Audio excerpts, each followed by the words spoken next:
Thank you. Yeah, it's always a real great honor to be able to show the movie after everything we went through. It was the reason I always include that video at the end, because the struggle to make the film ended up sort of mirroring the struggle that Bilal has in the story. You set off to to shoot a film, and you think you're going to shoot for a few weeks, then start editing, etc.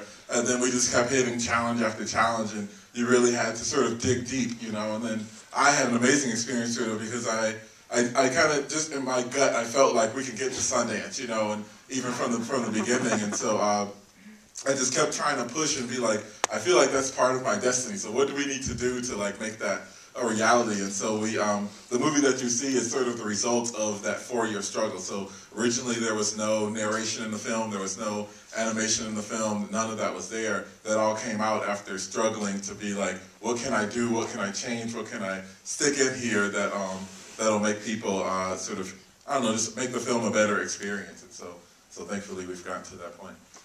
Any questions? Yes? Are there any parts of it now, after watching it 10,000 times, that you said, man, if I had just one more time to tinker with it? Anything that now makes you cringe? You say, oh, geez, I wish we had done that. It's every 10 seconds in the movie, so I can't watch it anymore. As soon as it starts playing, I sneak out the back and then come back in as the credits roll. Because as an artist and as a filmmaker, they say you're never done with the work. You just get to a point where you can't work on it anymore. And so that was only recently happened. We last did the edit in November, so it hasn't been that long. Yes. Okay, on the flip side of that, what's your favorite part of the film? My favorite part of the film, it's the party scene. So originally we shot in 2006, and then that scene came out horrible. We were in this dinky basement, and it was really hot. It was like the hottest summer in Michigan, and all the kids who turned up were so in movies, high school age people aren't high school age, right? So if you think of 90210 or any show like that, they're usually in their 20s. So if you actually get high school kids to be in a scene, they look like they're about 12 years old on camera. And so it just felt really weird and creepy, because there were these 12-year-olds dancing, and it just looked really gross. And so then we a year later, we reshot the whole scene with the main actor, and then got a bunch of people, and actually some of the same people from before, but they were a little older now, and so it ended up working a lot better. Then we cut it with the rest of the film, but we had to redo everything. So we had to get every shirt, and so our wardrobe girl was chasing down her ex-boyfriend to find out what shirt she had borrowed for Bilal to wear in the scene. But it all worked out, and so people watch it and they never notice that there are scenes in there or shots in there that are actually a year apart. And people don't notice, and it looks like the camera swings this way, then swings that way. So it works out. Yes, ma'am. So what do we expect from you now? Well, we're doing a tour with this film, and we're screening it at high schools and colleges around the country, and use it as sort of a dialogue tool to talk about some of the different issues that come up in the film.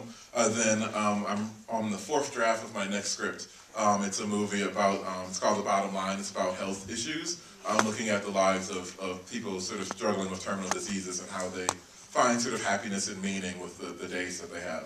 And it sounds really morbid, but it's actually kind of a funny, quirky story. It just, it kind of deals with some serious issues. So yeah, we're hoping to shoot that this coming summer, I guess. Yes? Sultan, can you compare ice sculpture to filmmaking? Is the story in there? Just gotta get rid of the ice. I mean, they're very similar. You definitely, it's all in the planning. And so I did ice carving in high school, and so Mr. Usix was my ice carving coach, and me and Mr. Yu did all the carvings in the movie. So I'd be carving, he'd be carving, and we have to put them down and then switch over, and I'd be the director, he'd be the actor. And so you have to plan. And Mr. Yu always say you have to draw everything at least 10 times, and then there's an expression, measure twice, cut once. And he would say measure 10 times, cut once, because and so a film is the same way, and then what you end up with is never what you planned. With movies, they say you always make 3 movies. There's the movie you plan, the movie you shoot, and the movie you find in the editing room. And so that's kind of ice carving is the same thing. You're like, oh, I'm going to do this swan that's going to have this thing on it. Then it breaks off, and you're like, okay, now I'm doing an owl, and it has this thing on it. And so you just got to get in the habit of kind of going with the flow and looking at, always keeping an eye out for a new opportunity that might come out of some mistake, perhaps. Yeah. Can you talk about the Take a Stand movement a little bit? What are the key messages of that? Yeah, basically just trying to get young people to sort of define the world that they want to live in. I do a lot of work with youth. I've been running a youth program for about 4 years. And not at the risk of sort of sounding old, I guess as my kids always say, but just young people today are just so lazy, and they want everything like immediate. It's like I want to click on it, and I want it right here, and I want it right now, and there's no sense of like investment in the world that you want to see. You know, you just expect somebody else to create it for you. And I think with the patterns in the media, we kind of follow this "if it bleeds, it reads" kind of pattern, and so they see this sort of really morbid world out there, then they kind of feel like, well, there's no point in getting involved in anything because like the world's so screwed up anyway. But there are really amazing things that are happening like all over the country. And so we came up with this idea of empowering people to tell their own stories so that you sort of paint a picture of the world as opposed to always turning on the news to see what it is that they're choosing to show. And so, as we go around, we try to get people to tell their own stories, and then we put them on this website, and then we're actually building. Right now, we're kind of shifting gears a little bit to make it sort of a tool, like an online tool, to help kids like plan out their dreams and like figure out, okay, if I'm a high school student and a ninth grader and I want to become a doctor, like what are the steps that I need to take, and how can I sort of stay motivated even if there are external forces that are sort of taking me away from the goal that I have. And so we have a whole curriculum with this film that sort of dissects those pieces, and we actually have a documentary of the 4-year struggle of making the film. And so we've integrated that curriculum into this technological tool, and then students can actually sign on and kind of plot out. It's called My Graduation Plan, and they can plot out a plan for where they want to end up. Yeah. And so that's still in the works. We're hoping to launch it in September in Detroit. But the TakeAStand.org site is already up, and it has different stories of the young people from around the country have put up about their own experiences. Yes, sir, in the back. Marvelous film. Thank you. Congratulations. I just hope a lot of my friends can see this, so thank you. My question is, did you gain the insight about people moving beyond their community norms to break away? So did you gain that insight before you got to Michigan in your senior year when you started writing this in reflection? How did that insight, was it that easy, or? No, it kind of took a while to put together, and that was sort of my stand, if you will. So in the film, the main struggle with the mom isn't based on my family. My mom always encouraged us to go to college, but my cousin, his mom actually, he got a scholarship to the school, and his mom refused to sign the financial aid forms to help pay for the rest of the fees, and he actually didn't go to college.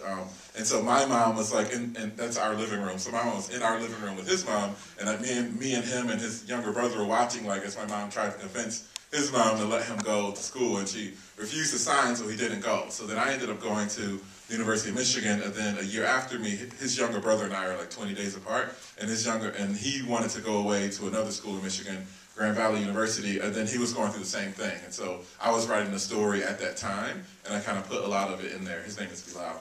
And but I think in general, like it was something kind of stuck with me just growing up. I always kind of felt like a fish out of water because I always planned for the future, and so I was kind of raised that way. Like know where you're headed, you know. And if the place that you want to end up, if your actions today aren't sort of leading there, then you're doing something wrong. And so.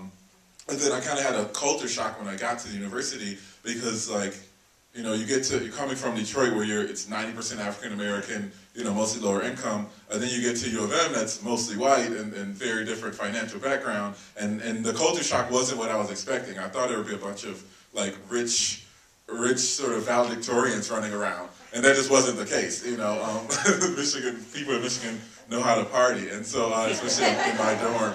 And I got there and I kind of realized that there were all these really smart and talented kids, you know, that I had grown up with, and they didn't even think that it was possible for them to end up in a place like U of M. So they don't even bother trying to do their homework or do anything to get there because they just write themselves off and say it's not possible because people like them don't end up in places like that. And so I kind of got really upset because I was like, it's almost like we're sort of being sold a lie, you know, from such an early age. And then we live according to this thing that's been preset, you know, and we never realized that the whole time we had been in control of it. But with every decision that we made, whether it was to skip school, to drop out of school, to just blow off your homework, you're taking away from your own potential.